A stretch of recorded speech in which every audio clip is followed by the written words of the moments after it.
Assalamualaikum warahmatullahi wabarakatuh. Hari ini saya dianjurkan oleh dokter untuk melakukan pemeriksaan CT scan. Sebagai orang bertanggung jawab di kota ini, kita punya rumah sakit namanya Rumah Sakit Daya, Umum Daya.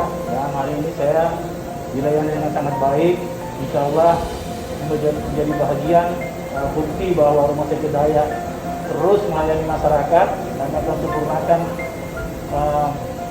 alat-alat atau lab yang ada di sini. Dan tentang saya, doakan insya Allah hasilnya baik agar kami segera pulih. Terima kasih. Peduli Kisalamaki terus lengkapi dengan dosis 2 dan booster agar insya Allah kita bisa mendapatkan ketahanan herd immunity yang kuat untuk menghadapi gelombang ketiga di depan kita. Terima kasih. Wassalamualaikum warahmatullahi wabarakatuh.